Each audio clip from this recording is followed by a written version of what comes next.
जनजात या मूल अधिवास, डोमिसाइल ऑफ ओरिजिन और बर्थ।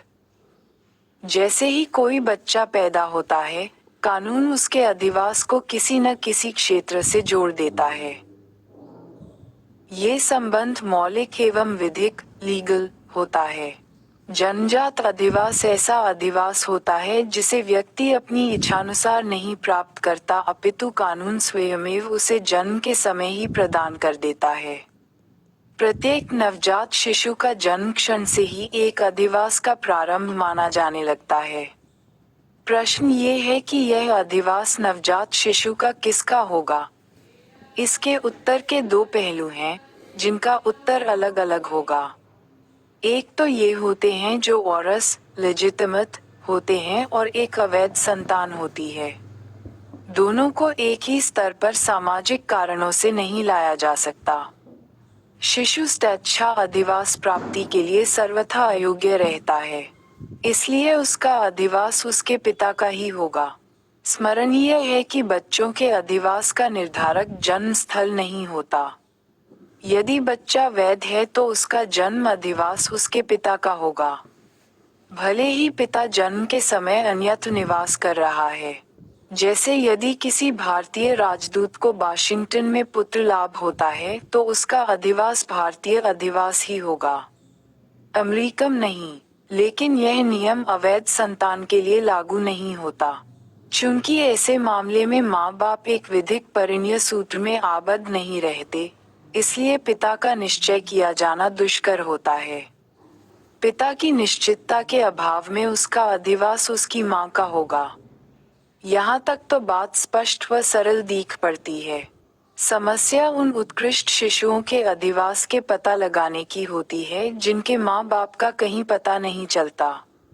माँ बाप से वे पूर्ण रूप से बिछड़े हुए होते हैं। युद्ध काल के अनुभव इस बात के साक्षी है कि बहुत से ऐसे बच्चे लब्धक फाउंडलिंग्स दूसरे देश के क्षेत्राधिकार में पाए गए जिनके माँ बाप का पता नहीं था। युद्ध की विभीषिका से बचने के उद्देश्य से पलायन के प्रयास में बच्चे छूट जाते थे। कभी कभी समुद्री तूफान भी इस प्रकार के विछोह का कारण बन जाता है और बच्चे छूट जाते हैं अथवा उन्हें सामाजिक कलंक से बचाने के लिए अन्यत्र छोड़ दिया जाता है। इस संबंध में आंगल विधि अधिक लोचदार, भेदभाव रहित और स्पष्ट है। उसके अनुसार बच्चे का अधिवास वहीं का समझा जाएगा जहां बच्चा पड़ा हुआ पाया जाता है, भले ही वह भिन्न भाषा भाषी है या नितांत अबोध है। उदाहरण के लिए यदि कोई फ्रेन्य भाषा भाषी बालक निरीह अवस्था में अंग्रेजी समुद्र तट पर पाया जाता है तो यह मान लिया जाएगा कि उसका अधिवास अंग्रेजी अधिवास होगा, क्योंकि उसी के क्षेत्राधिकार में वह पाया गया है। वैध संतान के संबंध में उल्लेखनीय बात यह है कि उसका अधिवास अपने पिता का तब तक बना रहेगा जब तक वह पूर्ण वयस्क नहीं हो जाता और उससे भिन्न अधिवास ग्रहण नहीं कर लेता।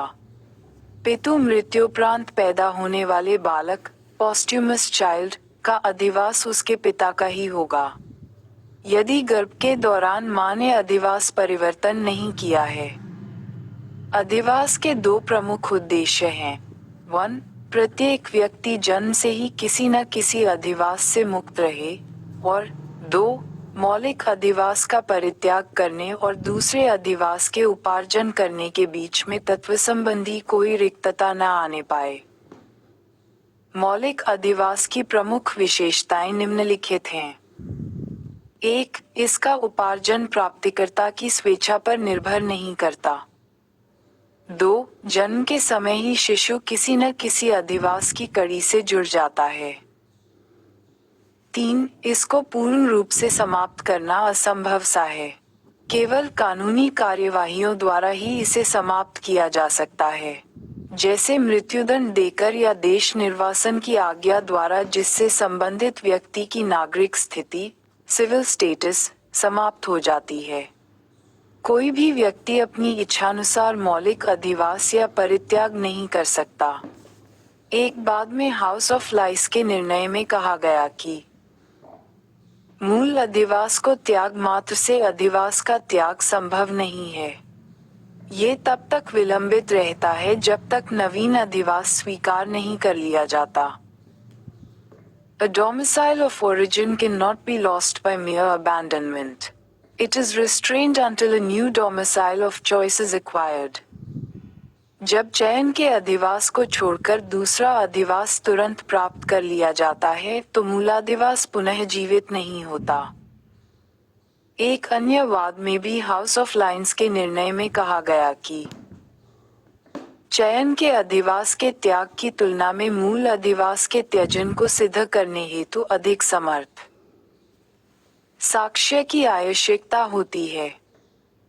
Stronger evidence is required to prove the abandonment of the domicile of origin than the abandonment of the domicile of choice.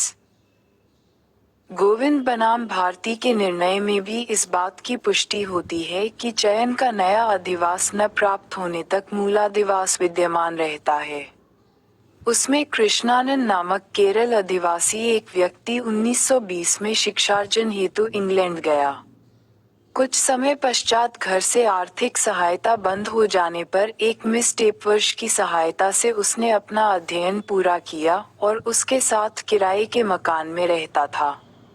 1939 में सेफील्ड में प्रैक्टिस शुरू किया और धनार्जन करने लगा और एक मकान खरीदा। नेशनल हेल्थ सर्विस में भी नौकरी पा गया। 1950 में कृष्णनंद की मृत्यु हो गई। 30 वर्ष तक वह इंग्लैंड में रहा। फिर भी न्यायालय ने यही अवधारित किया कि उसने अपना मूलाधिवास कभी नहीं छोड़ा था और न ही चयन का अधिवास प्राप्त किया था, जैसा कि संबंधियों और मित्रों को लिखे गए पत्रों से जाहिर था कि वह बीमा के परिपक्व होने तथा पर्याप्त धन अर्जित कर लेने के बाद भारत वापस आना चाहता था। लॉर्ड चांसलर हेचेटले के मतानुसार मूल निवास के स्थगित रहने का तात्पर्य यह है कि अधिवास के छोड़ देने के बावजूद भी मूल अधिवास केवल चालू रहता है कि व्यक्ति दूसरा अधिवास नहीं प्राप्त कर सका है। चेशायर इसे असंगत और हास्यास्पद मानते हैं। रामसे बनाम लिवरपूल रॉयल इन्फेंट्री नामक मामले में जॉर्ज बोवी एक वसीयतनामा लिखकर दिवंगत हो गया। उसका मूलाधिवास स्कॉटलैंड का था। वसीयतनामा इंग्लिश कानून के अनुसार तो अवैध था, किंतु स्कॉटिश कानून के अनुसार वह वैध था। वह 1845 में ग्लासगो में पैदा हुआ था। 45 वर्ष तक की अवस्था तक वह प्रायः निष्क्रिय रहा और 1892 में अपने भाई के ऊपर निर्भर होने के निमित्त वह लिवरपूल चला गया। भाई की मृत्यु के बाद वह अपनी बहन के साथ 1920 तक रहा और 1927 तक मृत्यु पर्यंत वहां रहा। उसका अधिवास स्कॉटिश था। प्रश्न था कि क्या इंग्लैंड का 36 वर्ष का जीवन काल उसके जन्मजात अधिवास के लोप का आधार बन सकता है, जिसके दौरान वह कहीं बाहर नहीं गया। अपनी मां की मृत्यु संस्कार में सम्मिलित होने वह स्कॉटलैंड भी नहीं गया। लिवरपूल में ही अपनी कब का प्रबंध किया। निर्बाध रूप से इंग्लैंड में रहना उसके इंग्लिश अधिवास उपार्जित करने का सुदृढ़ आधार समझा जा सकता है। पुनर्पी हाउस ऑफ लाइस ने निर्णय दिया कि मृत्यु के समय उसका अधिवास स्कॉटिश ही था। 4. मौलिक अधिवास के परित्याग करने और इच्छाधिवास के अर्जन करने पर भी मौलिक अधिवास सुषुप्तावस्था में लेटेंट और अक्रियाशील इनऑपरेटिव रहता है और अवसर आने पर पुनर्जीवित हो उठता है। लेकिन यहाँ पर इस बात का उल्लेख करना समाचीन है कि अमेरिका में मौलिक अधिवास के पुनर्जीवन सिद्धांत doctrine of revival of domicile of foreign को स्वीकार नहीं किया गया है। एक प्रमुखवाद में हाउस ऑफ लाइस ने ये सिद्धांत प्रतिपादित किया कि यदि इच्छादिवास का परित्याग कर दिया जाता है तो नवीन इच्छादिवास जीवित न होकर मूल अधिवास जीवित होता है। If a domicile of choice is abandoned and fresh domicile of choice is not acquired, the domicile of origin revives. मूल अधिवास का अत्यधिक दोषपूर्ण पहलू स्वयमेव उसका पुनर्जीवित हो उठना है, भले ही एक लंबा समय एक अधिवास छोड़ने तथा नया अधिवास प्राप्त करने में व्यतीत हो गया है। इसके कभी कभी बड़े असंगत और अनौचित्यपूर्ण परिणाम सामने आते हैं। प्राइवेट इंटरनेशनल लॉ कमेटी की संस्तुतियों को आधार बनाकर संसद में 2 विधेयक 1958 और 1959 में रखे गए, लेकिन वे अधिनियम के रूप में पारित न हो सके। इसमें मूल अधिवास के पुनर्जीवित होने को समाप्त करने तथा विवाहित स्त्रियों को लघु सीमा तक नवीन अधिवास अर्जित करने की स्वतंत्रता प्रदान किए जाने का प्रावधान था। इंग्लैंड में निवास करने वाले कॉमनवेल्थ तथा अमेरिका के व्यापारियों ने इस बिल का घोर विरोध किया, इस भय से कि उसके पारित हो जाने से कर तथा संपदा कर का दायित्व हो जाएगा।